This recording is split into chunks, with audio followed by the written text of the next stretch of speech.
श्री राम जय जय राम। श्री राम जय जय राम।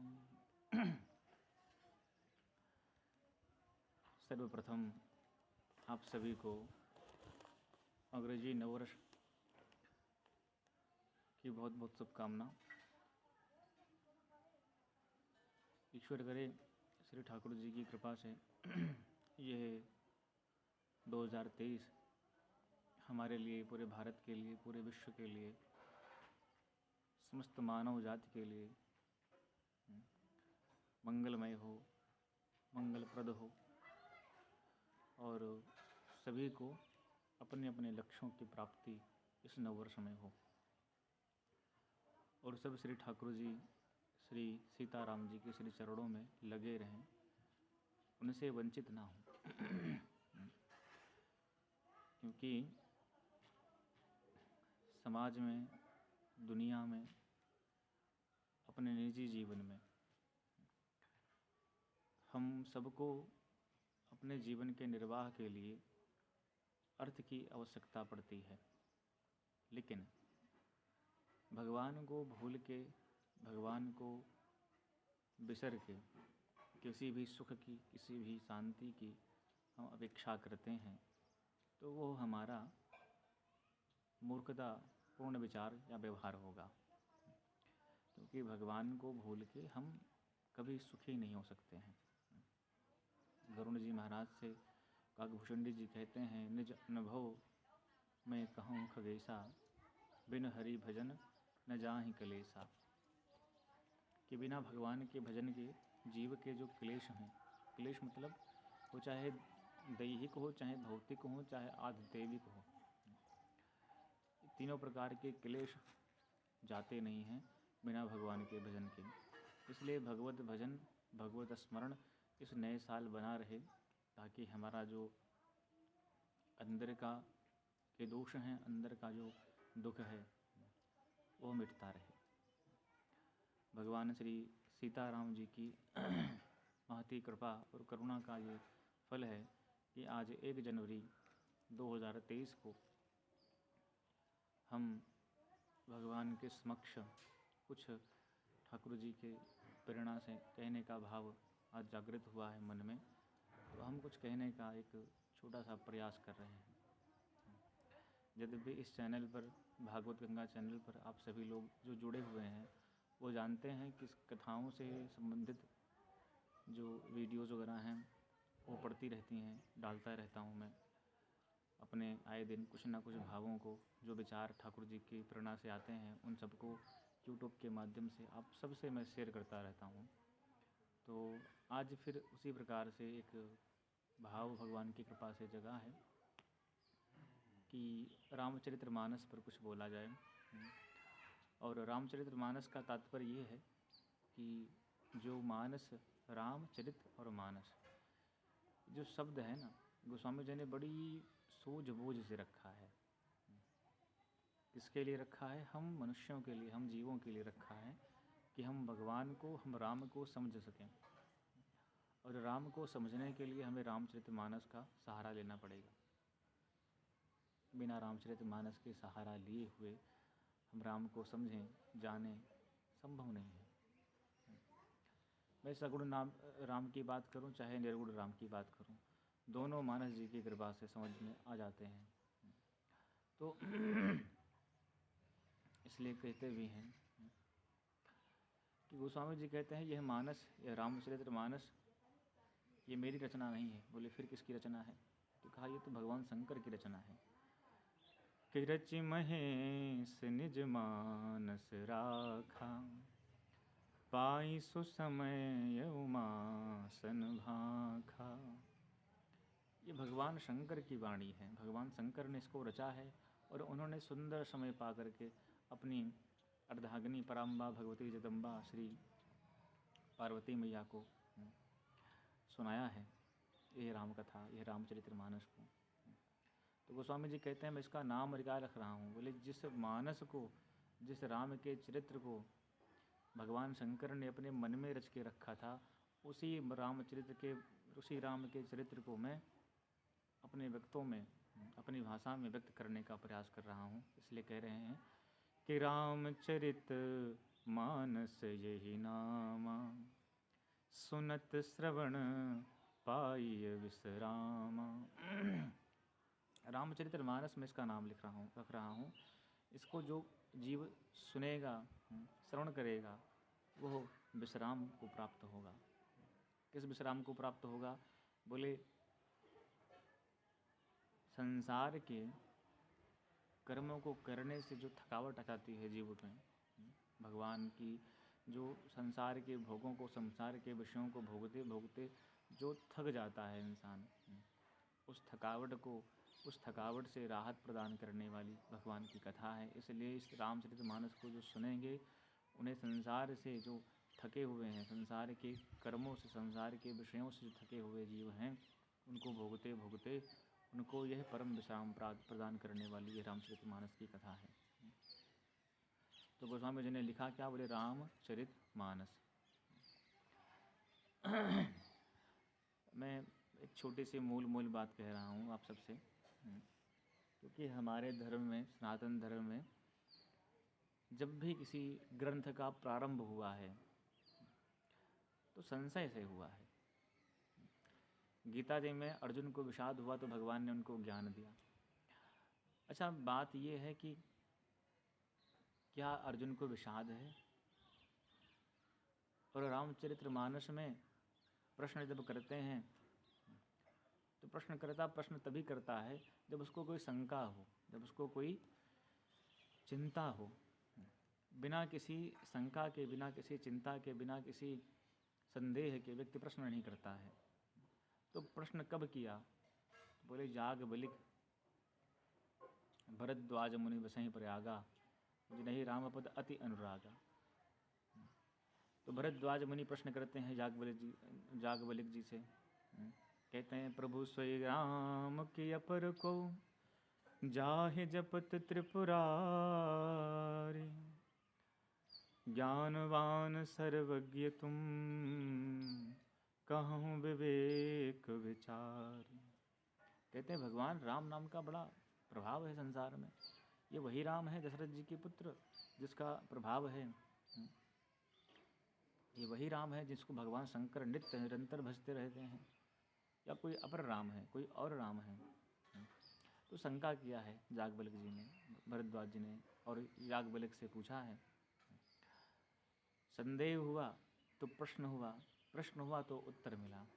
और यही संदेह माता सती को, भगवान को राम जी के प्रति हुआ तो भगवान शंकर ने उनको समझाया। और जब गरुण जी को हुआ संदेह राम जी के बारे में, विषाद हुआ, मोह हुआ, सती जी को मोह हुआ, भरद्वाज जी को मोह हुआ तो याज्ञवल्क्य जी ने समझाया। और सती जी को मोह हुआ तो भगवान शंकर जो परम गुरु हैं, तुम त्रिभुवन गुरु वेद बखाना, तो भगवान शंकर ने समझाया। और जब गरुण जी को मोह हुआ तो कागभूषुंडी जी ने समझाया। भागवत की बात कहें तो परीक्षित को सब 7 दिवस में मरने का प्रश्न खड़ा हुआ कि 7 दिन में मैं मर जाऊंगा तो मेरी मुक्ति का उपाय क्या है? तो अपनी मुक्ति के उपाय में संदेह हुआ तो सुखदेव जी के समक्ष बैठ करके प्रश्न किया, महाराज जिस व्यक्ति को 7 दिवस में मरने का श्राप लगा हो, उसके मुक्ति का कोई उपाय हो बताइए कि। तो सुखदेव जी कहते हैं, भागवत की कथा कहते हैं, तो हमारे यहाँ कथाओं का प्रारंभ ही प्रश्न से होता है।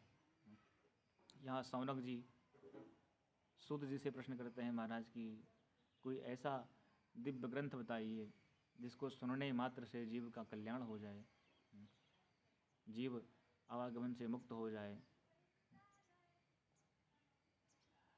तो प्रश्न जब उन्होंने किया, संदेह हुआ कि किस साधन से जीव का कल्याण होगा, किस साधन से जीव को भगवत प्राप्ति होगी। जब इस प्रकार से प्रश्न होते हैं तब हमारे यहाँ शास्त्रों का प्रारंभ होता है, शुरुआत होती है। तो हमारे यहाँ संदेह से संदेह मतलब समझ सकते हैं, संदेह माने शंका, या यूँ कहें विषाद से आनंद तक की यात्राएं जो होती है, तो हमारे यहाँ ग्रंथों का प्रारंभ होता है। तो रामचरितमानस, ठीक है, तो इस मानस को प्रारंभ किया है गोस्वामी जी ने।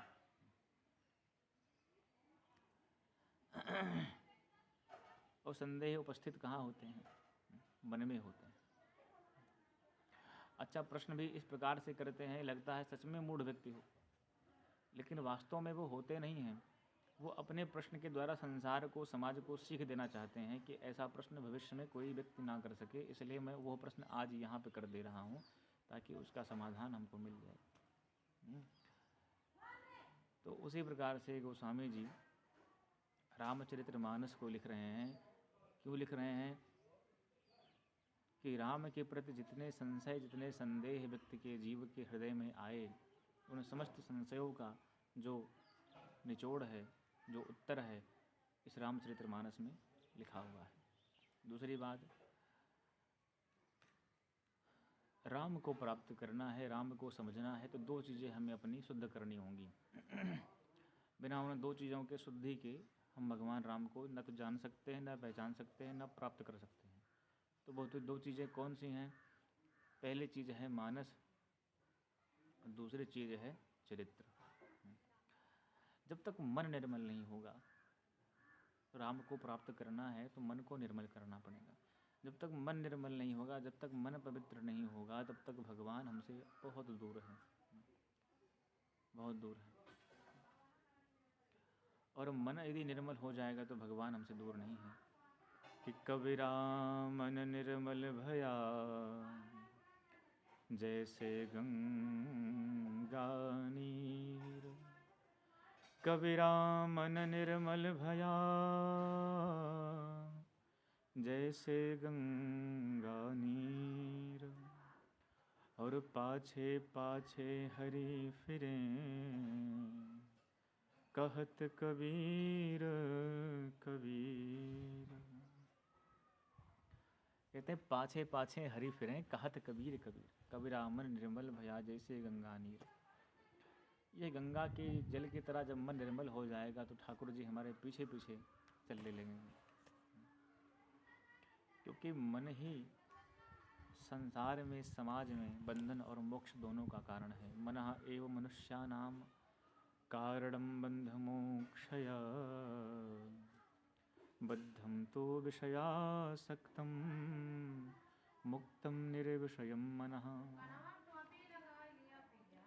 तो मन ही बंधन और मुक्ति का कारण है। यदि मन संसार में आसक्त है, संसार में फंसा हुआ है, तो वही बंधन है। और यदि मन ही संसार से मुक्त है, संसार से छूटा हुआ है, तो वही मुक्ति का कारण है। क्योंकि भगवान के पास मन नहीं है।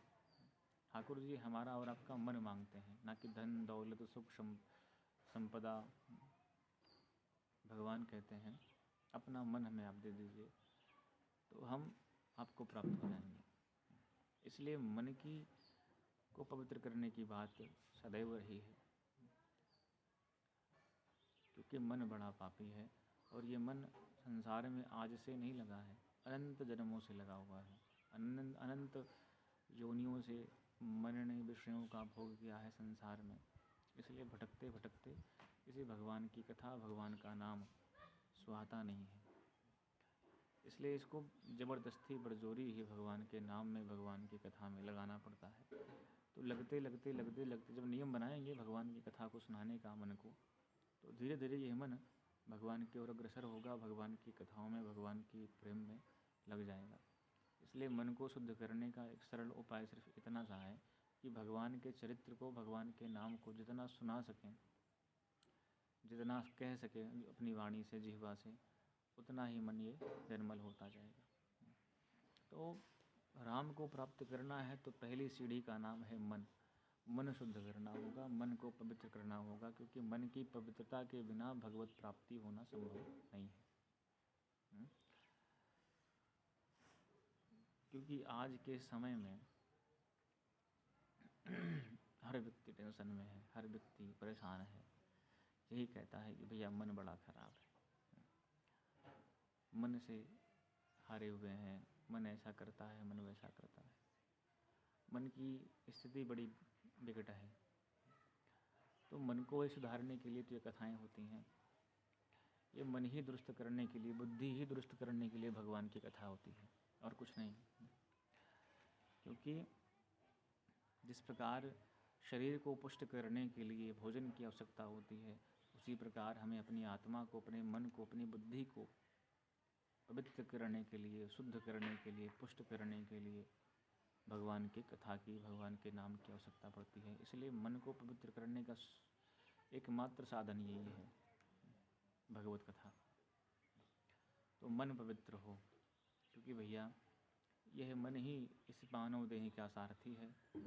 इस मन के ही सहारे जीव भगवान तक पहुंच सकता है।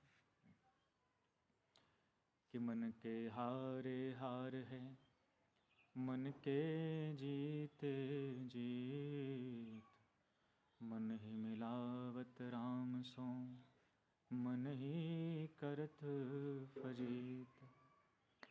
के मन के मारे बन गए, और बन तज बस्ती माही, कह कबीर मन लालची, यह कहूँ ठहरत नाही।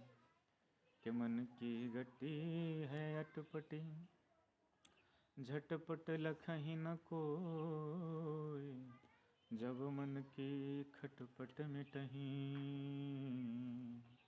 तो चटपट दर्शन होई। ये मन ही बंधन और मुक्ति का कारण है, इसलिए मन को शुद्ध करना आवश्यक है।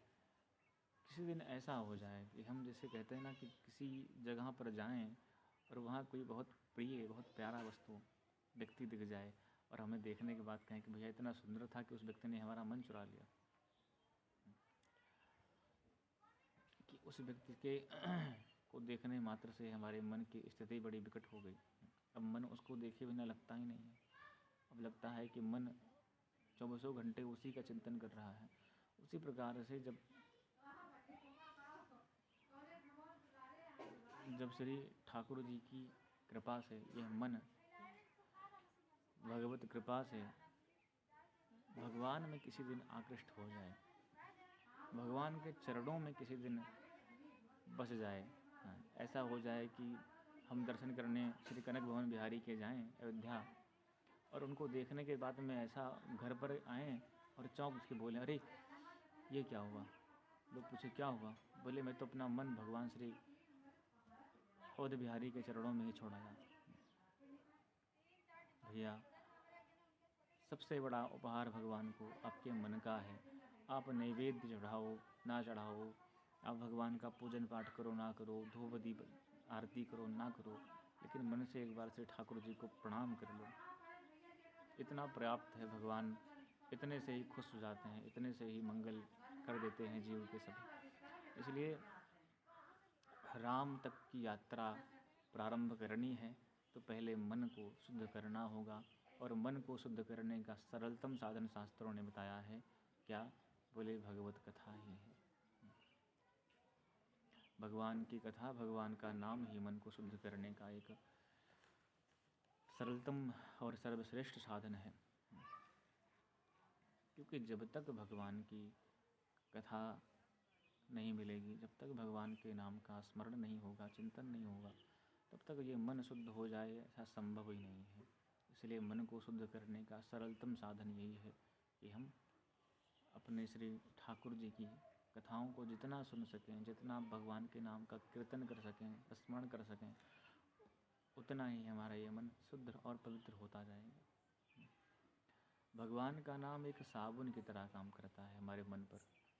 जो मन है अनंत जन्मों से चंचल है, अनंत जन्मों से विषयों का भोग कर रखा है, अनंत जन्मों से भटका हुआ है, और भटका है तो इसलिए इसको भगवान की कथा, भगवान का नाम सुहाता नहीं है। लेकिन जब हम ज़बरदस्ती ये समझ जाएंगे कि हमारे दुख का कारण मन ही है, हमारे दुख में, संसार में जो दुख हो रहा है, हमारे जन्म का कारण जो मूल है वो मन ही है, और इस मन को शुद्ध करना है तो भगवान की कथा और भगवान के नाम का स्मरण करना ही होगा। तो बार बार इसको कथा सुनाओ, बार बार इसको नाम सुनाओ, तो शुद्ध हो जाएगा। अपने आप ही सब कुछ छोड़ के भगवान में लगेगा ही लगेगा, लगेगा लगेगा, भले चाहे जीवन के अंतिम क्षण में लगे, पर लगेगा, ये कन्फर्म है। भगवान नाम, भगवान का नाम एक ऐसा साधन है, एक ऐसा साबुन है जिसको रगड़ने के बाद में अच्छे अच्छे दाग पाप के दिखते नहीं हैं, सब मिट जाते हैं। इसलिए राम नाम का साबुन इस मन पर जब लगाएंगे तो ये मन स्वयं स्वतः शुद्ध हो जाएगा। तो राम के को प्राप्त करने का पहला साधन जिसका नाम है मन, उस मन को शुद्ध करना होगा। दूसरे साधन का नाम है चरित्र। यह चरित्र बड़ी कमाल की चीज़ है। जीवन में चरित्रवान होना बहुत बड़ी बात है, क्योंकि राम के चरित्र को हम समझ रहे हैं, सोच रहे हैं कि राम के चरित्र को समझा जाए, जाना जाए।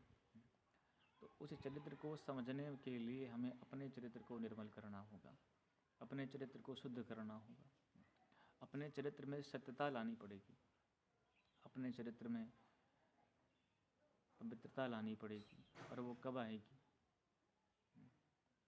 वो भी आएगी तभी जब भगवान के नाम को सुनेंगे, भगवान के चरित्र को सुनेंगे। क्योंकि भगवान को जानने के लिए, भगवान को समझने के लिए सर्वश्रेष्ठ और सरलतम साधन ही भगवान की कथा और भगवान का नाम है। भगवान की कथा में और भगवान के नाम में और भगवान में रंच मात्र का भी भेद नहीं है, दोनों एक ही हैं।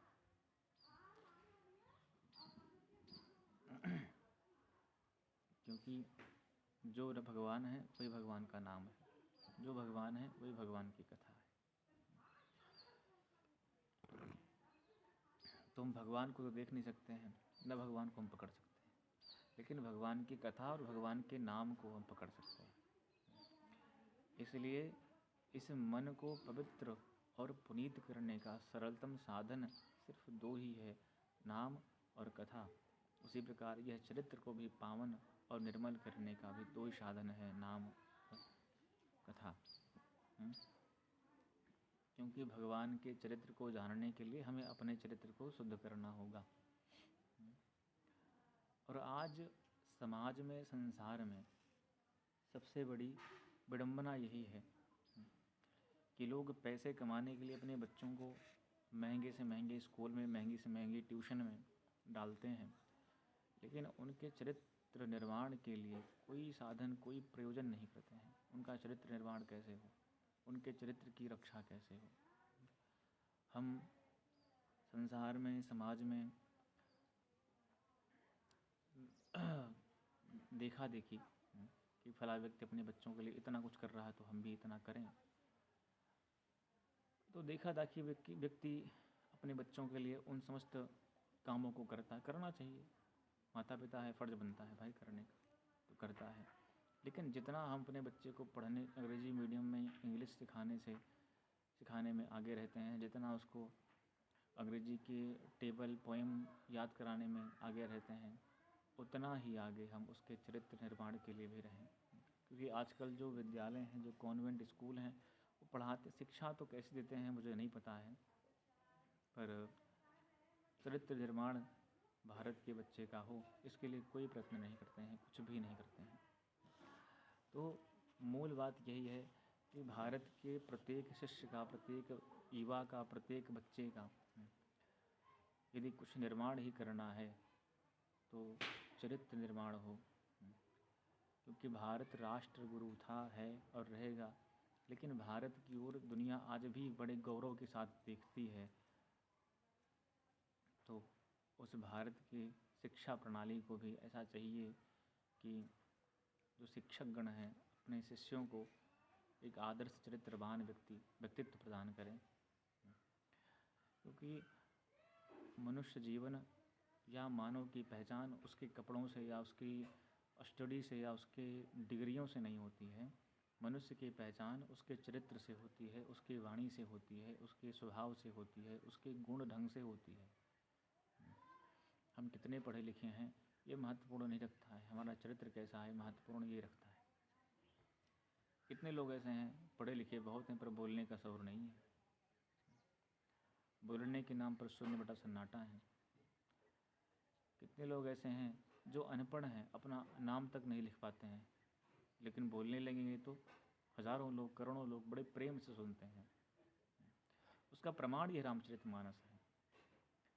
क्या गोस्वामी जी अनपढ़ थे? नहीं, परम विद्वान थे संस्कृत के। लेकिन उन्होंने इस रामचरितमानस को लोक बोली में लिखा, अवधी बोली में लिखा, लोक बोलचाल की भाषा में लिखा। क्यों? और ये भाषा ऐसी भाषा हो गई कि प्रत्येक मनुष्य के लिए परम पवित्र करने वाली हो गई। प्रत्येक मानव के घर में रामचरितमानस आज घर घर विद्यमान है, पूरे समाज को पवित्र करने वाली हो गई। तो व्यक्ति की जो वाणी है, व्यक्ति का जो स्वभाव, व्यक्ति का जो चरित्र है, उसकी डिग्री से नहीं पता लगता है। व्यक्ति का चरित्र, व्यक्ति का स्वभाव निर्माण स्कूलों में हो, हमारी डिग्री से हमारी पहचान नहीं, हमारे चरित्र से, हमारी भाषा से हमारी पहचान है। हम कितने विनम्र हैं। विद्या का अहंकार लेकर के समाज में हम जाएंगे तो हमें केवल अहंकार ही मिलेगा और कुछ नहीं मिलने वाला। और विनम्रता और शील के साथ में विद्या लेकर के जब हम जाएंगे तो समाज में हमें मान सम्मान के साथ साथ धन दौलत इज्जत शोहरत सब कुछ प्राप्त होगी।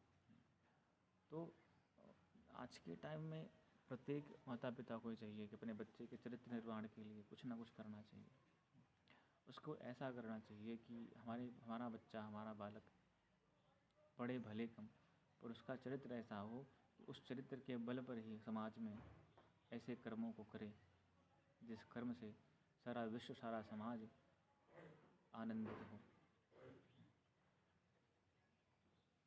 कभी कभी पुराने ज़माने में माताएं पढ़ी लिखी नहीं होती थीं, पर अपने बच्चों को समाज में देख करके, समाज की लौकिक रीति रिवाजों को देख करके समाज को की परख इतनी हो जाती है उनको कि अपने बच्चों को उस प्रकार की परवरिश दे देती हैं कि पढ़ी लिखी माताएं नहीं दे पाती हैं उतना अच्छा संस्कार, उतना अच्छा परवरिश।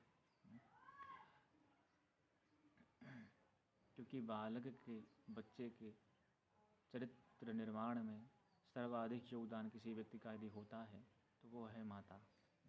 ये माँ ही चाहे तो बच्चे को सब कुछ कर सकती है, क्या से क्या बनाते।